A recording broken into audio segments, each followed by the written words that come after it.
Olá, hein? Sejam muito bem-vindas e bem-vindos ao nosso podcast O Espírito do Evangelho. Aqui é Antônio Campos.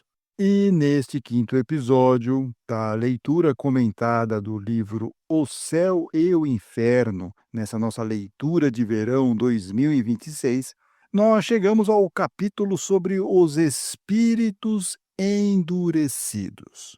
E, como já fizemos nos programas anteriores, veremos hoje os significativos depoimentos dos espíritos que estão na segunda parte da obra e analisaremos tudo isso, todo esse conteúdo, à luz do Código Penal da Vida Futura, que está na primeira parte lá do livro O Céu e o Inferno, no capítulo 7. E também estamos incluindo na análise a escala espírita, que foi publicada no Livro dos Espíritos e pode ser encontrada a partir da questão 100. Então, vamos começar procurando entender quais são as características dos espíritos endurecidos. Eles são aqueles que no mundo espiritual, e atenção para essa definição, permanecem rebeldes à voz da consciência e se recusam a reconhecer seus erros ou a buscar o progresso. Isso aqui é importante e vocês vão entender melhor quando nós começarmos a analisar os depoimentos. Então, vamos repetir aqui essa definição que ela é importante. Eles permanecem rebeldes à voz da consciência, ou seja, não querem se arrepender, não querem mudar e se recusam a reconhecer seus erros ou a buscar um progresso. O progresso é a evolução espiritual, se melhorar, né? Mas eu tenho aqui um dado curioso que vai romper uma ideia equivocada, né, que podemos ter sobre esses espíritos. Os espíritos endurecidos não são necessariamente apenas os grandes criminosos. Isso aqui é interessante, porque muitas vezes, já de bate-pronto, nós, ao falarmos sobre espíritos endurecidos, logo pensamos em espíritos malignos, né, com um prazer em fazer práticas malévolas, né, criminosos, homicidas. Nós já vamos para essa categoria. E quando nós formos ver aqui os depoimentos, nós vamos ver que não é bem assim, né? Por quê? Porque muitos são marcados pela apatia, indiferença ou pelo orgulho que os mantém estacionados no mal por anos ou séculos. Veja só, você pode ser um espírito endurecido pela apatia, pela indiferença ou pelo orgulho.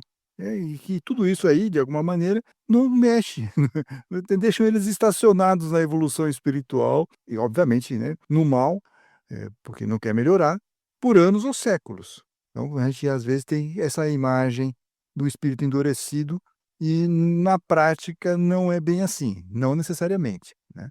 E obviamente, lá na escala espírita, os espíritos endurecidos pertencem, que surpresa, à terceira ordem, a dos espíritos imperfeitos, que, tem aí aquela famosa predominância da matéria sobre o espírito e uma destacada propensão para o mal.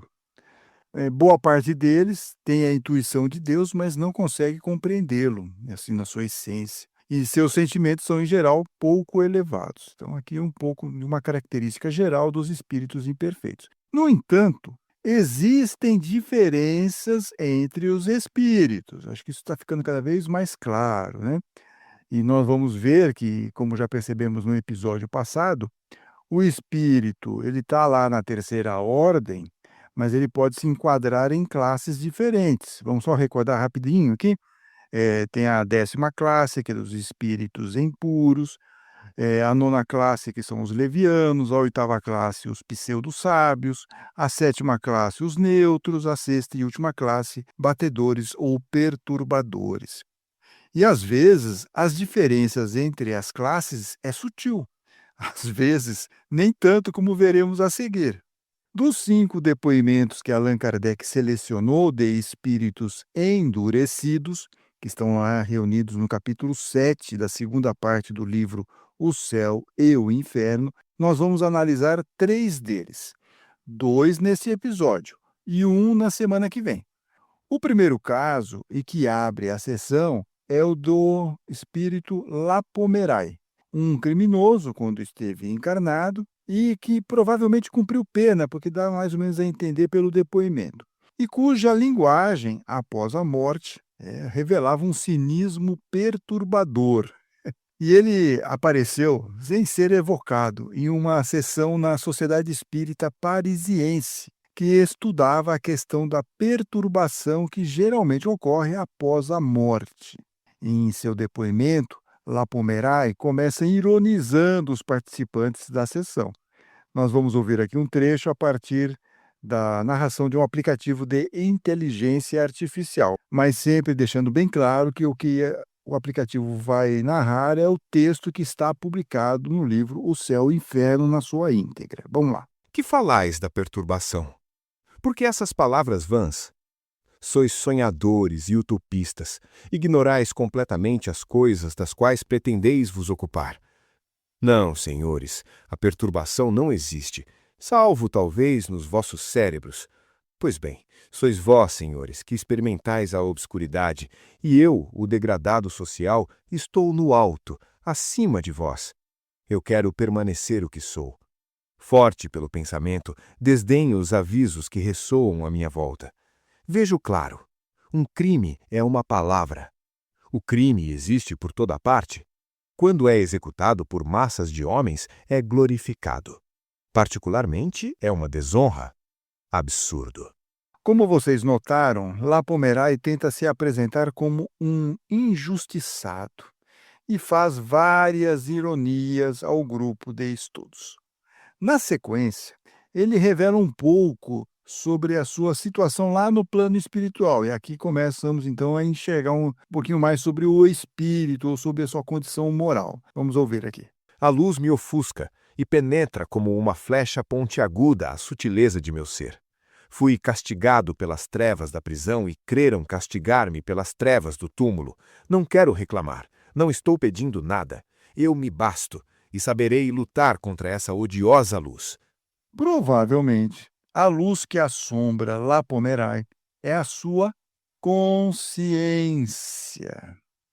Kardec analisa o depoimento desse espírito e diz que Lapomerai goza da plenitude de suas faculdades, sabe perfeitamente que está morto e não se lamenta de nada. Vamos grifar aqui: não se lamenta de nada. Não pede nenhuma assistência e ainda desafia as leis divinas e humanas.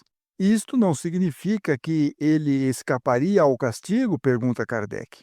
E Kardec responde: não, mas acontece que a justiça de Deus se realiza sob todas as formas, e o que faz a alegria de uns, para outros é um tormento.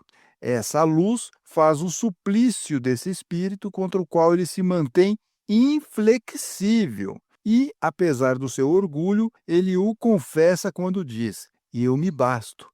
Ou, em algumas outras traduções, não preciso do auxílio de ninguém e saberei lutar contra essa odiosa luz, diz aqui Kardec, nesse comentário após o depoimento inicial do Lapomerai. Ou seja, é a consciência dele tentando provocar um despertar, um arrependimento. Mas Lapomerai é um espírito endurecido e, como vimos, uma característica deste grupo é que permanecem rebeldes à voz da consciência e se recusam a reconhecer seus erros ou a buscar o progresso. Então, uma síntese precisa da situação de Lapomerai, não? É bem isso mesmo, né? Ele está lá rebelde à voz da consciência e não quer reconhecer seus erros ou a buscar um progresso. Por isso, ele está na categoria dos espíritos endurecidos. Bem, agora que nós vimos o comentário de Kardec sobre o depoimento de Lapomerai, vamos dar uma passadinha no Código Penal da Vida Futura. E vocês até já desconfiam que, como quase sempre acontece, o primeiro artigo é o mais mencionado. Não é por acaso, né? Porque, como vocês sabem, já estão decorando o primeiro artigo do Código Penal da Vida Futura, diz lá que a alma ou espírito sofre na vida espiritual as consequências de todas as imperfeições de que não se libertou. Não se libertou. E até o momento, lá Pomerai não quer se libertar.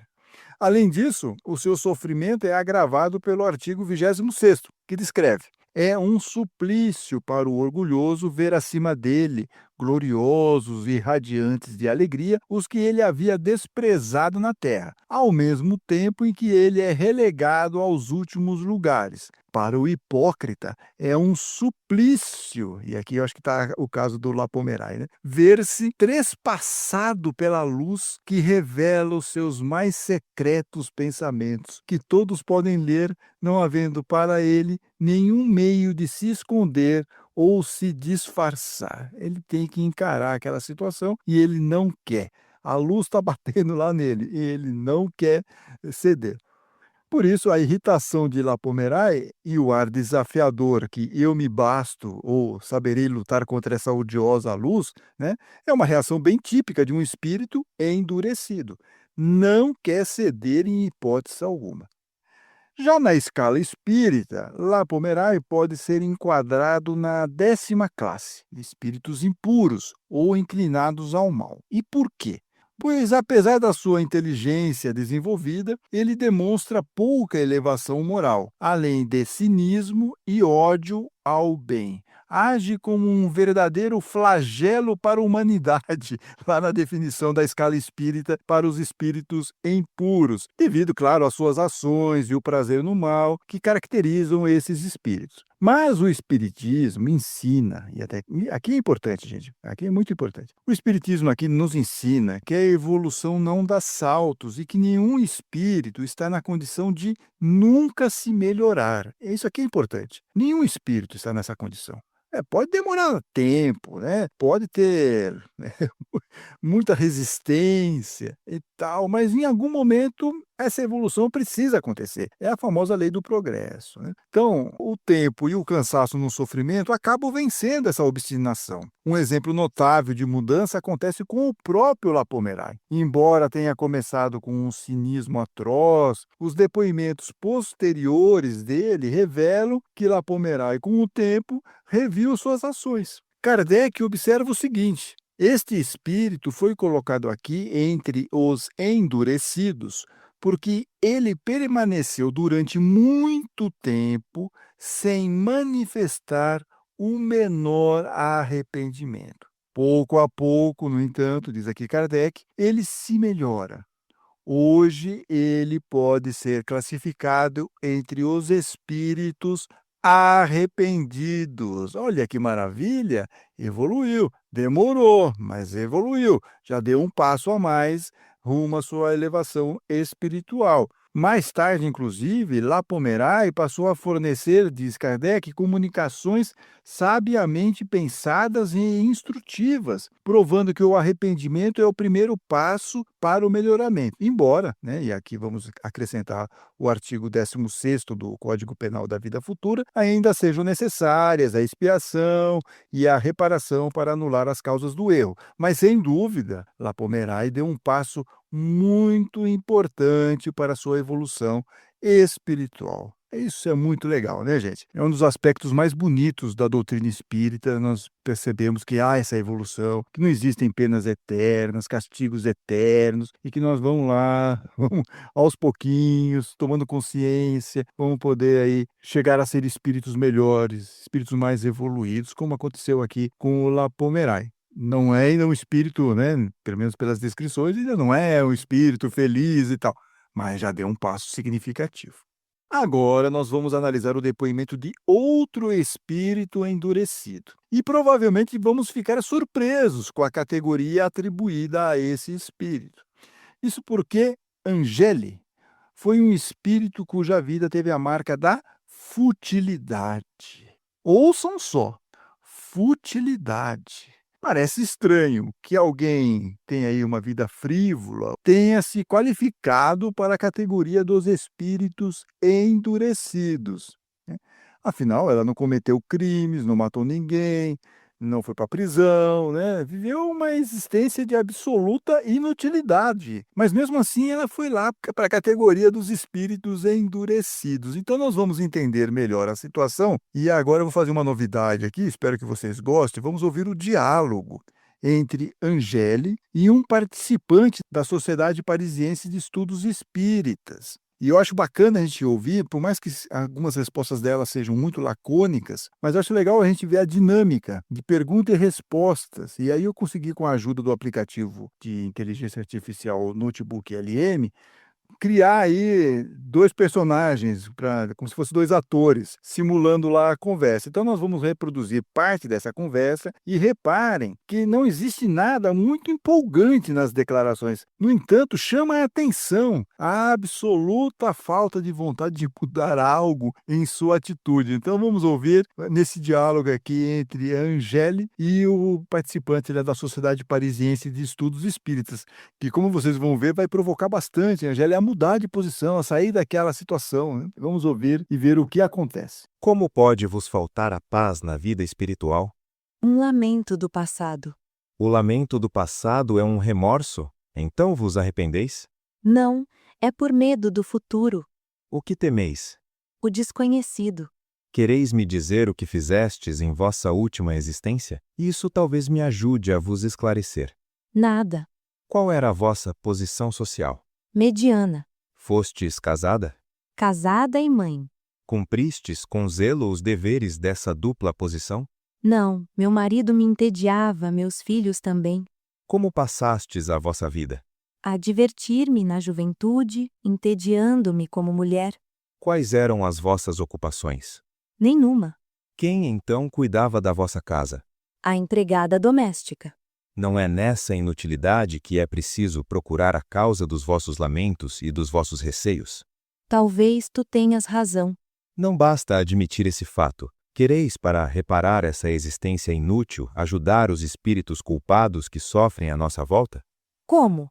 Ajudando-os a se melhorarem pelos vossos conselhos e vossas preces. Eu não sei orar. Nós o faremos juntos e aprendereis. Quereis isso? Não. Por quê? A fadiga.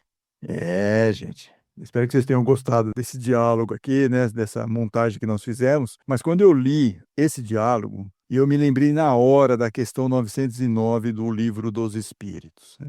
Kardec pergunta: "Poderia sempre o homem, pelos seus esforços, vencer as suas más inclinações?"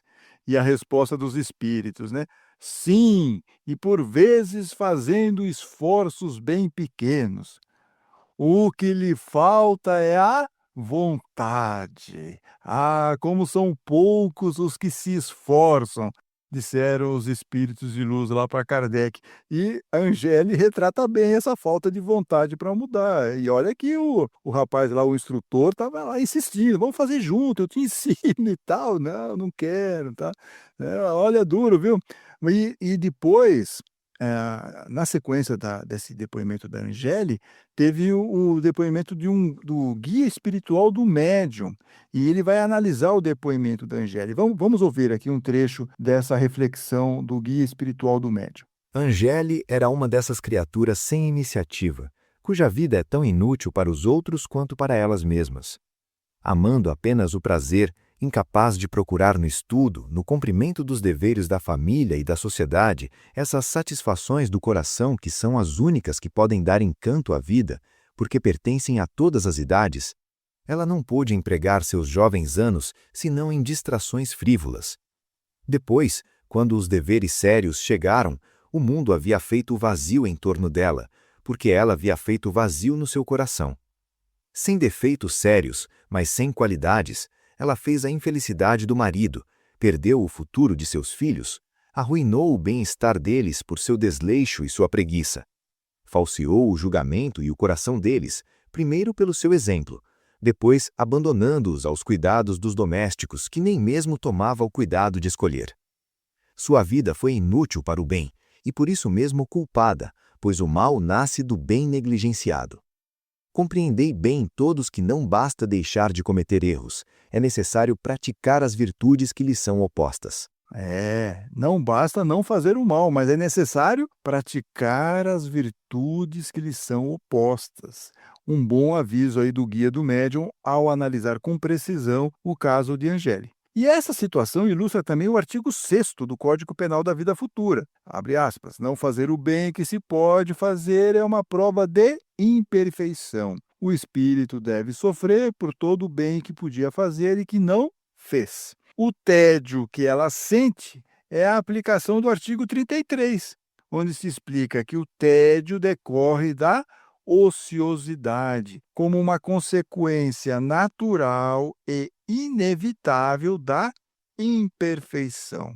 E agora nós vamos ver em qual classe Angeli pode se enquadrar na terceira ordem da escala espírita. Provavelmente, ela está situada na 7ª classe, a dos espíritos neutros, que nós já estamos falando desses espíritos neutros já faz algum tempinho aqui, né? E por quê? Ela não é essencialmente má, mas também não fez o bem. Sua característica é o apego ao bem-estar e uma alma que não quer de jeito nenhum progredir espiritualmente, certo? Então, por isso que ela está aí, mais ou menos enquadrada nessa categoria aqui dos espíritos neutros, nessa classe dos espíritos neutros. Agora, eu quero chamar a atenção para as diferenças entre os dois depoimentos que nós acabamos de analisar.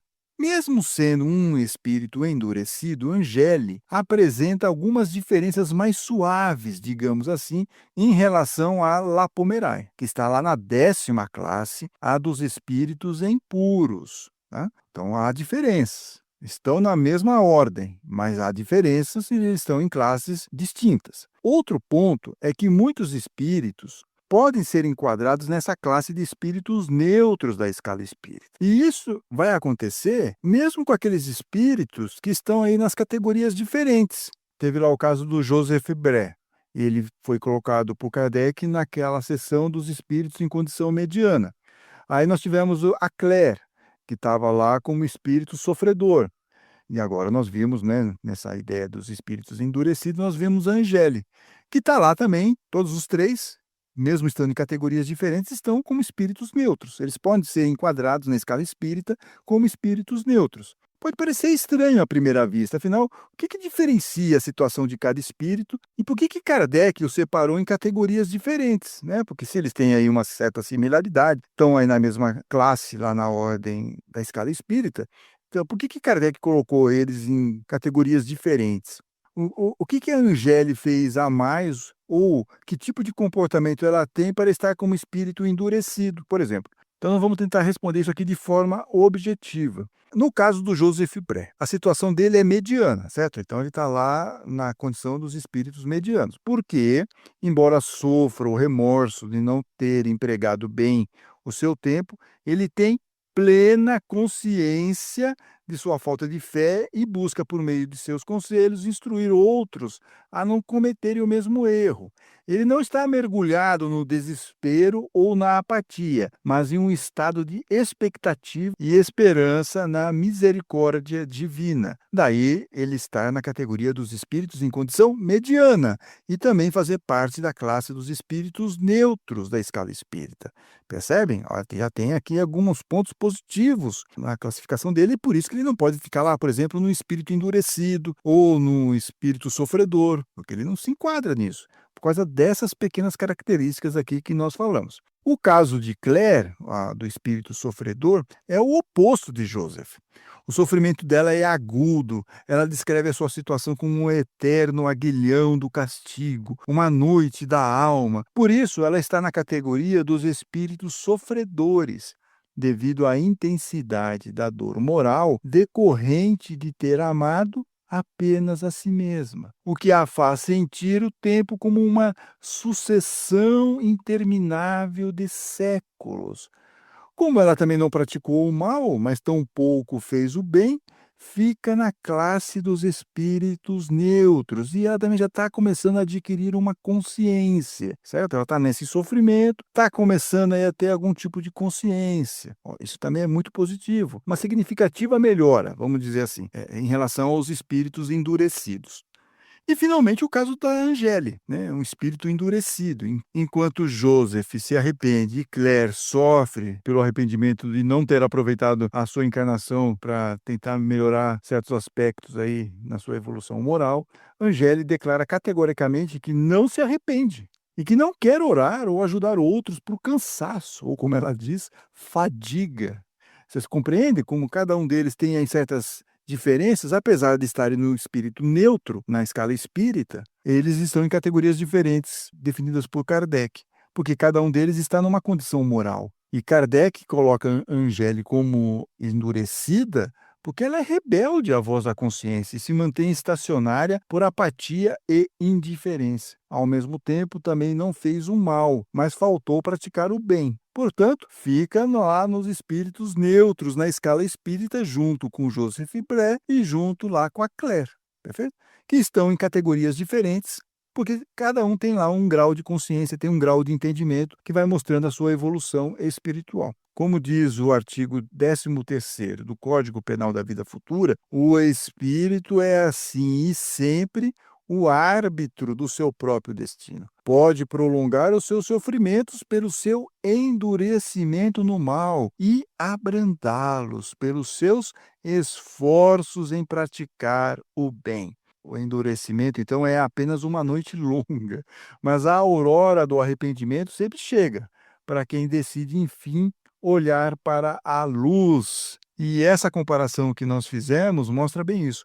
Cada espírito com suas peculiaridades e entendimento ou falta de entendimento. Mas um dia a consciência chega para todos e eles vão encontrar a luz rumo à evolução espiritual, como nós vimos que aconteceu com o espírito Lapomerai. O episódio está no final, mas nós ainda não finalizamos os espíritos endurecidos. Na semana que vem, teremos a segunda parte para analisar com lupa, no detalhe, o depoimento da rainha de Oudh, uma ex-monarca de um reino na Índia. Muitas lições à vista, hein? Não perca! E sempre faço aquele pedido no final, agora que nós chegamos aqui ao término do nosso episódio, para você aí que está nos assistindo, não deixe de curtir o episódio, se inscreva em nossos canais de O Espírito do Evangelho, lá no YouTube, nos aplicativos de áudio, nas redes sociais. Eu quero só aqui fazer um destaque, que nós temos um canal, O Espírito do Evangelho, no WhatsApp, ok? Um canal. É só vocês irem lá naquela seção dos canais e procurar lá por O Espírito do Evangelho e entrar no canal. Só tem informação nossa, não tem bate-papo, não tem nada disso. Só divulgação dos programas novos aqui do canal O Espírito do Evangelho. Fica aqui o convite para vocês e o link para vocês entrarem nesse canal lá no WhatsApp está na descrição do episódio. Fiquem bem, fiquem com Deus.